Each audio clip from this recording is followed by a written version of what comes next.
معاملات اس وقت ٹھیک ہوں گے جب عوام کی حق حکمرانی لوٹائی جائے گی. حق حکمرانی پر چوکیدار کا قبضہ نہیں ہوگا, پہرادار کا قبضہ نہیں ہوگا. حق حکمرانی پر ان لوگوں کا قبضہ نہیں ہوگا جسے عوام نے مسترد کر دیا ہے. جب تک اس بنیادی غلطی کی اصلاح نہ کی جائے اس وقت تک نہ دہشت گردی ختم ہو سکتی ہے, نہ اکانومی ٹھیک ہو سکتی ہے, نہ پارلیمنٹ ساون ہو سکتا ہے, اور نہ پاکستان کی خارجہ پالیسی درست سمت میں جا سکتی ہے. اس لیے جو جیلوں میں ہیں ان کو نکالا جائے. تمام سیاسی اسیران, خواہ عمران خان ہیں, ڈاکٹر یاسمین راشد ہیں, شاہ محمود قریشی ہے, سینیٹر اعجاز چودھری ہے, علی وزیر ہیں, ایمان مزاری ہیں, ہادی علی چٹا ہیں, عبدالصمد ہیں, ماہرنگ بلوچ ہیں, جتنے بھی سیاسی اسیران ہیں ان کو رہا کر دیا جائے. پولیٹیکل وکٹمائزیشن بند کر دی جائے, اور مینڈیٹ عوام نے جس کو دیا ہے یہ عوام کا حق ہے, یہ ان کو واپس کر دیا جائے. جب تک یہ اصلاح نہیں ہوگی اس وقت تک پاکستان ٹریک پر نہیں آ سکتا. پاکستان رائٹس موومنٹ PRM اسی کے لیے جدوجہد کر رہی ہے. ہم ہر مظلوم کے ساتھ ہیں, ہر ظالم کے خلاف ہیں. ظالم خواہ لوکل ہے اس کے خلاف آواز اٹھائیں گے, اور ظالم ہاں گلوبل ہے اس سامراج اور استعمار کے خلاف آواز اٹھائیں گے. اس لیے میں 2 دفعہ اڈیالہ جیل میں گیا ہوں اور 2 دفعہ اسرائیل کے جیلوں میں گیا ہوں, اور اڈیالہ جیل سے اسرائیل کے جیلوں تک مزاحمت جاری رہے گی, ریزسٹنس جاری رہے گی, بغاوت جاری رہے گی.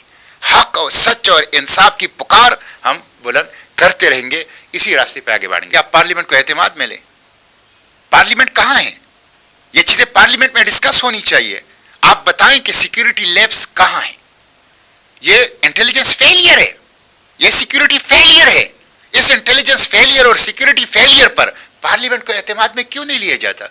جوائنٹ سیشن کیوں نہیں کیا جاتا؟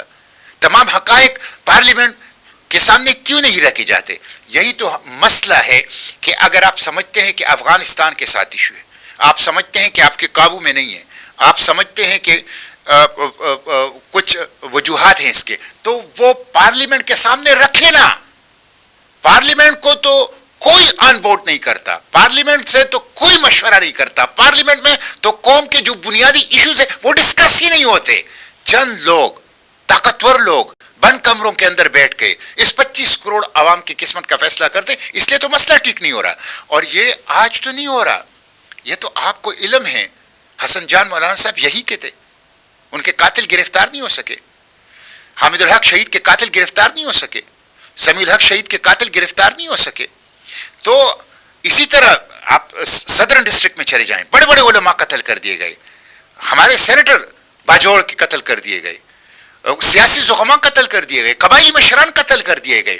تو یہ تو گزشتہ 23-24 سال سے آپ دیکھ لیں کہ آپ نے کوئی 23 ملٹری آپریشنز کیے ہیں, اور آپ نے کوئی 7-8 معاہدے کیے ہیں, اور آپ نے ان سارے ملٹری آپریشنز اور معاہدوں کے لیے پارلیمنٹ کو اعتماد میں نہیں لیا. چند لوگ بند کمروں میں بیٹھ کے فیصلہ کرتے ہیں, اس لیے اس کا نتیجہ نہیں نکل رہا. اس لیے قوم کو اعتماد میں لیا جائے. پروونشل گورنمنٹ کو امپاورڈ کر لیں, پروونشل گورنمنٹ کی ٹانگ نہ کھینچے. پروونشل گورنمنٹ کو بھی اپنی ذمہ داری پوری کرنی چاہیے. صوبائی اسمبلی بھی کسٹوڈین ہے, ان کو بھی اپنی ذمہ داری پوری کرنی چاہیے. ان کو بھی اپنی کمزوری, اپنی نالائکی, اپنی نااہلی کا ازالہ کرنا چاہیے. لیکن وفاق کو بھی صوبوں کو وسائل دے جو ان کے دستوری حق ہے.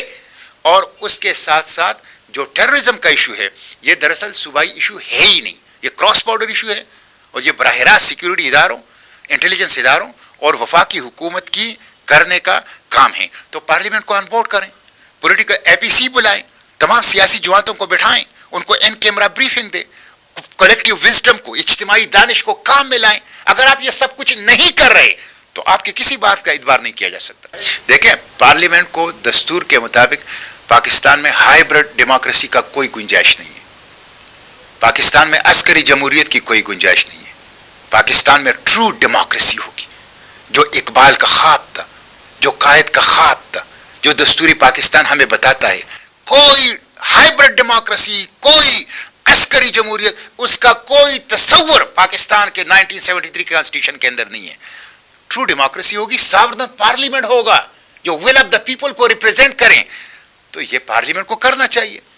جب ان کی تنخواہوں کی بات آتی ہے تو وہ حرکت میں آتے ہیں, جب ان کے مراعات کی بات آتی ہے وہ حرکت میں آتے ہیں، جب عوام پہ ٹیکس کی بات آتی ہے وہ حرکت میں آتے ہیں، لیکن جب عوام کو دینے کی اور اپنی ذمہ داریاں پوری کرنے کی بات آتی ہے پھر پارلیمنٹ انگوٹھا چھاپ، ربر اسٹیپ اور غلام اور اسکرپٹڈ کارروائی کا مرکز بن جاتا ہے، پھر اشرافیہ کے مفادات کا نگہبان اور محافظ بن جاتا ہے۔ تو پارلیمنٹ کو کرنا چاہیے، پارلیمنٹ سے پوچھا جائے گا، پارلیمنٹ پہ انگلی اٹھائی جائے گی، پارلیمنٹ کو اکاؤنٹیبل بنایا جائے گا، اور پارلیمنٹ نہیں کرے گی تو ہم یہ سوال بار بار اٹھائیں گے۔ افغان مسئلے کا پائیدار حل ایک میننگ فل ڈائلاگ ہے، ایک نتیجہ خیز مذاکرات۔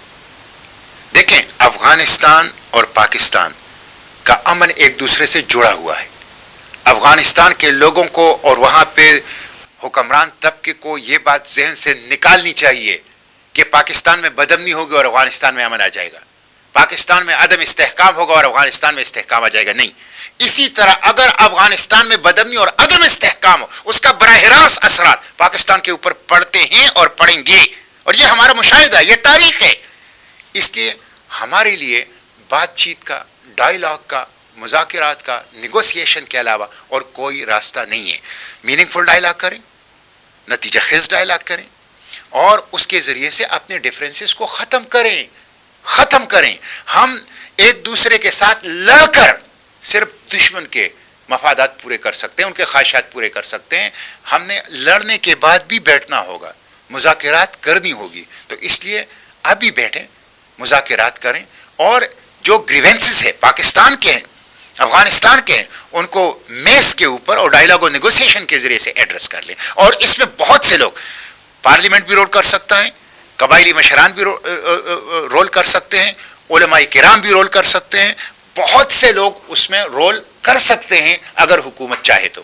ایک تو یہ کہہ رہے ہیں کہ سعودی عرب کے ساتھ ہمارا معاہدہ ہے، ڈیفنس پیکٹ ہے، اور یہ حرمین شریفین کی دفاع کے لیے، ہم اس پہ خوش ہیں، یہ بہت اچھی بات ہے، یہ قابل تحسین ہے کہ ہم پاکستان وہ حرمین شریفین کی دفاع کے لیے کوئی معاہدہ کرتا ہے اور کوئی رول ادا کر رہا ہے، یہ سب سے بڑی اچھی بات ہے، سب سے خوشی کی بات ہے۔ لیکن ساتھ سرتاج صاحب میں ایک سوال پوچھتا ہوں، وہ یہ ہے کہ جس طرح حرمین شریفین ہماری حرمین ہے، اسی طرح مسجد اقصی ہمارا تیسرا حرم ہے، وہ بھی ہمارا تیسرا حرم ہے۔ اگر آپ دو حرم کی حفاظت کی ایکٹ اور معاہدہ کرتے ہیں اور اس کی حفاظت کی ذمہ داری اٹھاتے ہیں تو ہم اس پہ خوش ہیں، تحسین پیش کرتے ہیں، لیکن ساتھ یہ سوال اٹھاتے ہیں کہ تیسرے حرم کی حفاظت کس کے حوالے کی ہے، وہ کس کی ذمہ داری ہے؟ جس طرح یہ دو حرم ہیں، اسی طرح وہ تیسرا حرم بھی ہمارا ہے، رسول اللہ کی امانت ہے، امت مسلمہ کا ہے، تو اس کی حفاظت کی ذمہ داری آپ کی ہے، اس کی حفاظت کے لیے بھی کچھ کردار ادا کر